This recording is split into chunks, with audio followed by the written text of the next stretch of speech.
అందరికీ నమస్కారం. 500 కోట్లతో దొరికిన మంత్రి అరెస్ట్ చేయమన్న ముఖ్యమంత్రి. ఈ విషయాన్ని తెలుసుకునే ముందు వీడియో మీరు కంప్లీట్‌గా చూడండి. అప్పుడే మీకు కంప్లీట్ ఇన్ఫర్మేషన్ ఏంటో అర్థమవుతుంది. అదేవిధంగా చాలామంది వీడియో చూస్తున్నారు కానీ సబ్స్క్రైబ్ చేసుకోవడం మాత్రం మర్చిపోతున్నారు. దయచేసి సబ్స్క్రైబ్ చేసుకోండి. సబ్స్క్రైబ్ చేసుకోవడం వల్ల నేను చేసే ప్రతి ఒక్క అప్డేట్ మీరు ముందుగానే పొందగలుగుతారు. అదేవిధంగా చాలామంది లైక్ చేయడం మర్చిపోతున్నారు. దయచేసి లైక్ చేయండి. లైక్ చేయడం వల్ల ఈ ఇన్ఫర్మేషన్ మనం చాలామందికి రీచ్ చేసిన వాళ్ళు అవుతాం. ఇంక లేట్ చేయకుండా వీడియోకి వెళ్ళిపోదాం.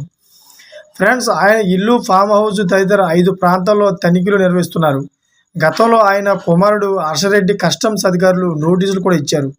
అయితే సింగపూర్ నుంచి చెన్నై పోర్టుకు ఖరీదైన వాచులు వచ్చినట్లు గుర్తించారు. అలోకం నవీన్ కుమార్ మధ్యవర్తిగా ఫహీర్దీన్ ముబీన్ నుంచి వాచులను హర్ష కొనుగోలు చేసినట్లు కస్టమ్స్ అధికారులు తెలిపారు. విచారణలో అలోకం నవీన్ 500 కోట్లు విలువైన వస్తువులు స్మగ్లింగ్ చేసినట్లు అధికారులు గుర్తించారు.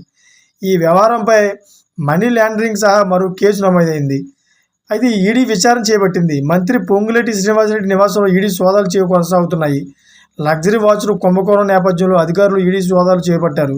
అయితే ఈ విషయం తెలుసుకున్న ముఖ్యమంత్రి అయితే తప్పు చేస్తే మాత్రం ఎవరిని వదిలిపెట్టేది లేదని, మంత్రి అయినా ఎవరైనా కానీ అరెస్ట్ చేయాలని చెప్పేసి ముఖ్యమంత్రి అయితే ఆదేశాలు ఇచ్చినట్టు తెలుస్తుంది.